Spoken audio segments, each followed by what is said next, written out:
They tried. They tried to silence me. Tried to kill me. Who? Whoever engineered Rhino's escape and sent him careening through my studio right in the middle of recording my charity Christmas special. Think of the children. And think of me. Because J. Jonah Jameson refuses to be silenced. So in my tireless mission to bring you just the facts, I'm holding my nose. And broadcasting from my producer Jared's disgusting hovel of a studio apartment that he shares with... How many years? 5? Good Lord, Jared, when I was your age, I owned a 2-bedroom on the Upper West Side. Your generation. I swear. Anyway, if you are wondering who arranged Rhino's escape and pointed him right at your favorite truth speaker, witnesses on the ground are saying both Spider-Men showed up at the exact moment Rhino broke free. Coincidence? I think not. Ho, ho, ho! We've got our first caller coming down the chimney. You're live and festive on Just the Facts with J. Jonah Jameson. See you soon, Jonah. I just want to get your thoughts on Roxxon's new development in Harlem. Great for jobs or just wiping out small businesses? So glad you asked, caller. Without question, Roxxon Plaza is American ingenuity at its finest. Green energy for the tree huggers, groundbreaking new tech for Wall Street, and jobs for the locals. Look, we faced a terrible tragedy with last year's Devil's Breath crisis. It's taken time to rebuild, but Roxxon stepped up to the plate, invested millions creating a state-of-the-art facility in a neighborhood that, let's face it, wasn't exactly booming. The way I see it, Roxxon Plaza is a Christmas gift for the people of Harlem and all of New York. I understand some folks fear change, but it's a good thing. Take it from J. Jonah Jameson. Jared, not 3 sugars, not 1 sugar! Tahoo! Sugars! For 40 years, it's been tahoo! Sugars! Never do this to me again! Now, I know many of you brushheads love to listen to the show on your subway commute. I personally do my best to avoid setting foot in those feces-infested death tubes. But Jared informs me that a major outage recently stopped all trains going through Harlem. I'm happy to report that service to the area has since been fully restored, but it should come as no surprise to learn that the new Spider-Man was seen futzing with transit authority equipment during the outage. Now, I can already hear the zealots among you whining through your phones, but Jonah, obviously Spider-Man fixed the problem. Let's just stop right there and unpack that. Why would a guy who can swing through the skies and ignore Manhattan gridlock entirely need to even think about what's going on with the subway? If you just follow the threads, they take you right to the inevitable destination, the corner of Spider-Man Street and Menace Avenue. Merry Christmas! Despite Spider-Man and his sidekick's best attempt to ruin the holidays, I'm here to unwrap the best present you'll get all day. Me, J. Jonah Jameson. Now isn't that better than an overweight septuagenarian breaking into your home? Caller lines are open, so dial in and spend the Yuletide with Santa Jonah. Ho, ho, ho! As I sip on this hot Wait a minute. Jared, where are my marshmallows? Out? How could they be out? Friends, the war on Christmas is brutal and relentless, but we soldier on. Call now.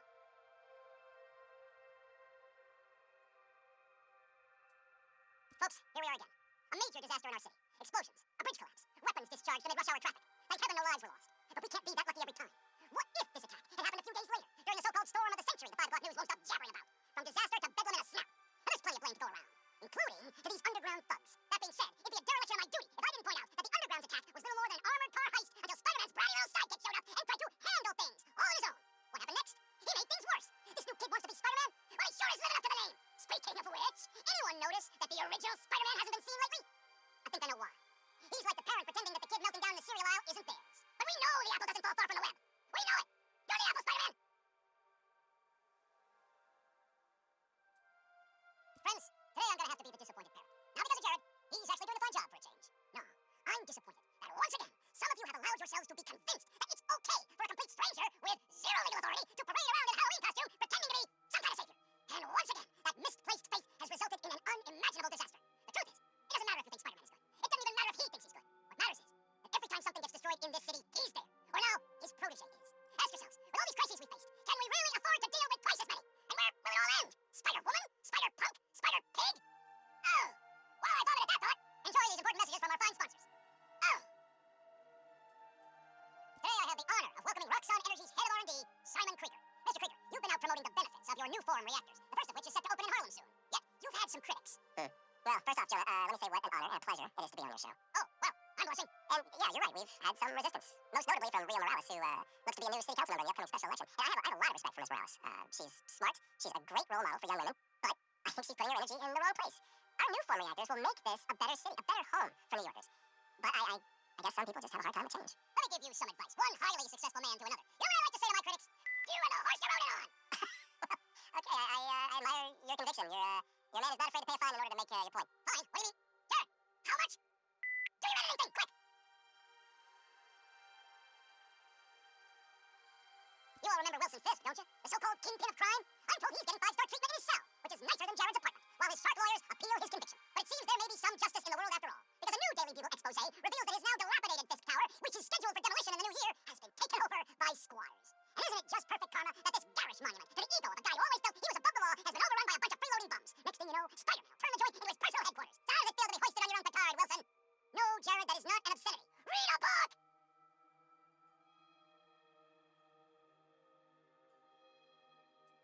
Stop me if you've heard this before. Spider-Man chases villain through city. Millions of dollars of property damage follow. We're still tallying up the damage from Rhino's rampage. Then the bridge disaster. And now it seems seems the junior menace decided to go with a hat trick with his new frenemy, the Tinkerer. I say those two should get a room, preferably a prison cell, and hash out their differences in private, somewhere very, very far from New York. And I don't just mean Jersey. I'm talking Oregon or even Alaska. Then maybe I could have one peaceful night at home watching the Great Wakandan Cook-Off without getting interrupted by my fire escape being torn out the side of my building. Darn it, that reminds me. Jared, did you check my DVR?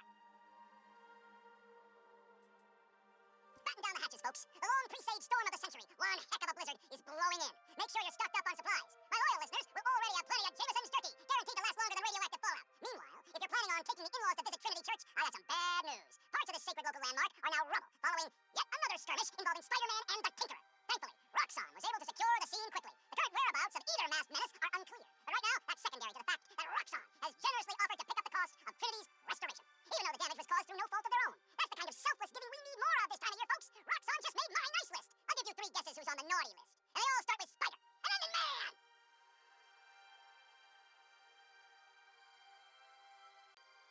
Listeners, you all know that I pride myself on truth, integrity, and facts. I've been tough on this new Spider-Man since the disaster on Braithwaite Bridge. For good reason. The kid screwed things up so bad, even the original model would have blushed redder than his costume. The classic one, not that ugly new thing. But today, I must also acknowledge that the city is rallying around this youngster and proclaiming him a hero. With an unstable energy source on the verge of wiping Harlem off the map, this youthful Spider-Man reportedly stepped in and saved lives. Or at least that's what his supporters want us to think. The real truth is that none of this would have happened if he hadn't donned a ridiculous suit and started swinging willy-nilly around the city, performing reckless acts of violence. Hero? More like zero? Ha! Jared, open up the lines. I want to hear from those who agree with me. Jared? I said open up the lines. What do you mean they're open? Well, something must be wrong. Folks, we're having technical difficulties. Please stand by.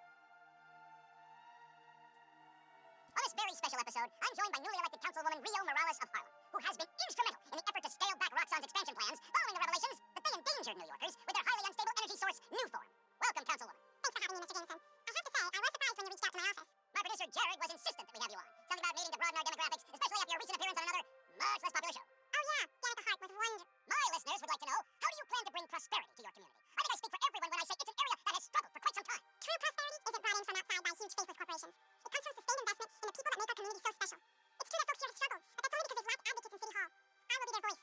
And my hope is with that support, the city and the world will see that we're a vibrant area full of brilliant artists, kind people, and now, even our very own Spider-Man. About that, you are now a publicly elected official. You are obligated to serve according to a constitution, laws, and time-tested ethical requirements, which I'm sure you respect. How can you reconcile that responsibility with your support of a vigilante who isn't bound by any of the same safeguards? Spider-Man is not our enemy. He's a New Yorker like the rest of us, and he's just trying to do what's right. And if you ask me, he couldn't be doing a better job. That doesn't replace my obligations to my community, nor anyone else's who serves in a public role. But I do sleep easier every night knowing that he's out there, helping us all pick up the slack. I'm happy to spend all day arguing why that sleep could easily become a nightmare. But we're out of time, and your approval polls are very high. So I'll just say thank you, Councilwoman. Jared will be sending you some lovely parting gifts, including my J. Jonah Java, the decaf substitute doctors like mine are insisting their patients of a certain age drink. If you down it fast, you almost believe it's real coffee. Jameson out.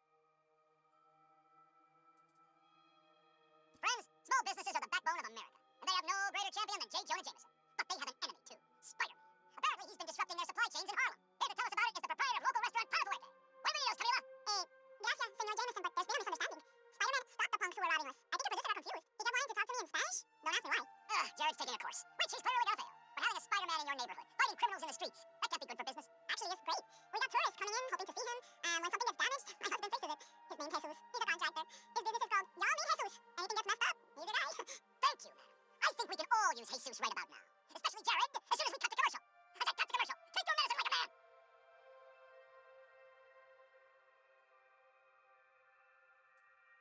Folks, the feast centers have had a rough go ever since their founder, Martin Lee, turned out to be the mad bomber known as Mr. Negative. But I believe in the feast centers, because I knew May Parker, the brave woman who literally gave her life to keep them going. So I was distressed to hear the Harlem branch recently suffered a damaging flood.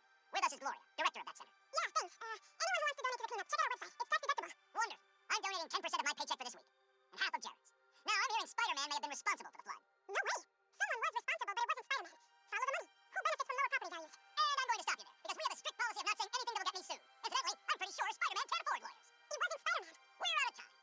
Thanks so much for joining us, Gloria. And remember, everyone, if you want to be a real hero, not like a certain masked menace, donate to Feast. Jared, cut her mic before I end up in the poorhouse. Today, I want to address some rumors making the rounds of the pool halls and sleazy bars. Supposedly, Wilson Fisk has been trying to destabilize Harlem in order to make it cheaper and easier for him to acquire properties. All from behind bars. Now, you all know my distaste for conspiracy theories. If there's proof, I will be the first to condemn malfeasance. But until that happens, it is poisonous, irresponsible, and wrong to repeat such baseless and inflammatory claims. That's the kind of behavior I'd expect from someone like Spider-Man, who several people have told me enjoys a destabilized neighborhood himself because it creates more crime and thus more opportunities for him to make himself look good. So, let's be careful what we say and stick to the facts. Okay, people?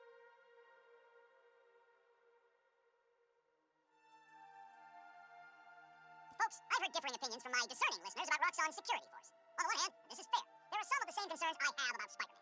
These are not law enforcement officers and do not answer to the same standards. On the other hand, Roxxon has every right to protect its property and interests. And many of the skirmishes people are concerned about started because Spider-Man broke and entered into Roxxon's places of business. Now I'm told these incidents have died down. But I ask you, if a stranger in a skin-tight suit burst into your bedroom at night, what would you do? No, wait, that was rhetorical. Jared, shut down the comments. You people are sick. Good news, friends. My sources say underground activity has subsided significantly, and the Tinker is officially presumed dead. We survived the storm of the century, and our wounds are healing. But New Yorkers must remain ever vigilant. This is the greatest city on earth, which means there will always be lunatics trying to make a name for themselves by disrupting the tranquility of our daily lives. One minute you're washing down a delicious everything bagel with a fresh cup of Panafuerte coffee, the next minute not one, but two masked menaces run by your window, and you discover the hard way that scalding hot is great in the cup, but agony in your pants. Well, I for one pledge to continue rallying the public against such crises, and anything worse that may yet come. After much reflection and serenity training, I am able to accept that there are now two Spider-Men. But rest assured, I will continue holding them to the highest standard, and will be the first to call them out when they come up short. Which they will. Often. That is my promise to you. And this is J. Jonah Jameson, signing off. Until next time. Hey friends, thank you so much for telling people about this podcast. We jumped the charts from 136 to 87. Like, wow. Okay, look. Today I'm doing a quick cast before I head down to my citizenship test, and I'm answering trivia. First one, where are you from, Canada? Well, I was born in Fuzhou, China, but we came to New York when I was 6. Next question, what kind of mic do you use? Purple.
So please, if you're outside Harlem and can offer a room, a bed, a couch, anything, you could save a life. I know you're afraid. I am too.